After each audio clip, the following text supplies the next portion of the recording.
અંકલેશ્વર શહેર એ ડિવિઝન પોલીસે એસઆઈઆર મતદાર યાદી સુધારણાના મુદ્દે રજૂઆત કરનાર કોંગ્રેસના અને આપના કાર્યકરોની ગેરકાયદેસર અટકાયત કરી હોવાનો આક્ષેપ કોંગ્રેસ દ્વારા કર્યો છે। આ કાર્યવાહી સામે પોલીસ સ્ટેશન પર કોંગ્રેસના આગેવાનો અને કાર્યકરો દ્વારા ધરણા પ્રદર્શનો કરવામાં આવ્યા હતા। કોંગ્રેસના આગેવાનોનો આરોપ છે કે લોકશાહીના હક માટે અવાજ ઉઠાવનાર કાર્યકરોને દબાવવા માટે શાસક પક્ષના દબાણ હેઠળ પોલીસ તંત્રનો દુરુપયોગ કરવામાં આવી રહ્યો છે, જે બંધારણીય અધિકારોનું સ્પષ્ટ ઉલ્લંઘન છે। અટકાયતના વિરોધમાં પ્રદેશ કોંગ્રેસના મહામંત્રી સંદીપ માંગરોલા, શેરખાન પઠાણ, શકીલ અકુજી, ધનરાજ વસાવા, વિપુલ વસાવા, શરીફ કાનુગા, તારીક શેખ સહિતના આગેવાનો અને મોટી સંખ્યામાં કાર્યકરો પોલીસ સ્ટેશન ખાતે ધરણા પર બેઠા હતા।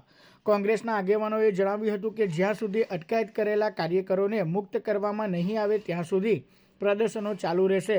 અત્યારે કોંગ્રેસના કાર્યકરોને શોએબ ઝઘડિયાવાલાથી લઈને અન્ય કાર્યકરોને અહીંયા અટકાયત કરવામાં ગઈકાલ રાતથી આવી છે।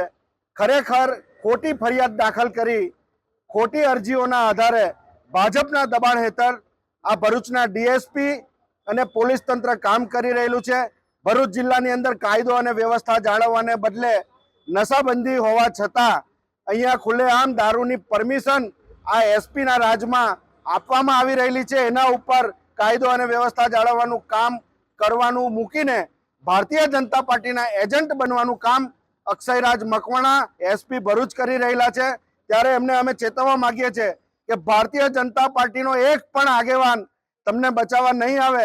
તમે ભાજપના એજન્ટ બનવાનું બંધ કરો અને લોકોનો જે મતાધિકાર છે એ લોકતંત્રની અંદર એનો અધિકાર છે એને છીનવવા માટે તમે આડકતરી રીતે જે ભારતીય જનતા પાર્ટીને સમર્થન કરી રહેલા છો એને કોંગ્રેસ ક્યારેય સાખી નહીં લે। અને અત્યારે અમે માંગ કરીએ છીએ કે જે મિત્રોની અહીંયા અટકાયત કરવામાં આવી છે એમને તાત્કાલિક મુક્ત કરવામાં આવે। અને અમે પણ ફરિયાદ આપવા માંગીએ છીએ। નગરપાલિકાના પ્રમુખ વિરુદ્ધ ઓડિયો ફરે છે, એ ઓડિયોની વિરુદ્ધમાં અમે અરજી આપવા માંગીએ છીએ। તમે કેમ કોઈ એની અંદર ફરિયાદ દાખલ નથી કરતા? BLA-2 જે BLA-2 એ અરજીઓ કોર્પોરેટરની ઉપર આપી છે 7 નંબરનું ફોર્મ ભરીને, એ BLA-2 એના લિસ્ટમાં નથી। આમ છતાં એ અરજી સ્વીકારનાર અધિકારી એની સામે પણ ફરિયાદ અમે અત્યારે દાખલ કરવા માંગીએ છીએ। તમે અમારી પણ ફરિયાદ લો અને તાત્કાલિક એ લોકોની પણ અટકાયત કરો, ધરપકડ કરો અને આઈપીસી હેઠળની કાયદેસરની કાર્યવાહી કરો એવી માંગણી છે। અને જ્યાં સુધી આ માંગણીઓ સંતોષાય નહીં ત્યાં સુધી અમે અહીંયા ધરણા ઉપર બેસવાના છીએ। એની પાસે જેણે નામ કમી કોર્પોરેટરનું ફોર્મ ભરીને નામ કમી કરવાનું ફોર્મ આપેલું છે એને પૂછવા માટે ગયા હતા કે ભાઈ તમે અમારું નામ કેમ કમી કરેલું છે? બસ આટલી જ। જે BLA-2 છે એ પોતે મળ્યા નથી, એના ફાધર સાથે વાત થઈ હતી, એમણે કીધું કે અમને કંઈ ખબર નથી। આટલી જ વાત થઈ। એની અંદર અમારા યુવક કોંગ્રેસ અને કોંગ્રેસના કાર્યકરોને ખોટી રીતે અંકલેશ્વર શહેરના પોલીસના પીઆઈના ઓર્ડરથી જે કોઈ પોલીસવાળા એમને રાતે ધમકાવી ડરાવી અને પોલીસ સ્ટેશનમાં લઈ આવેલા છે।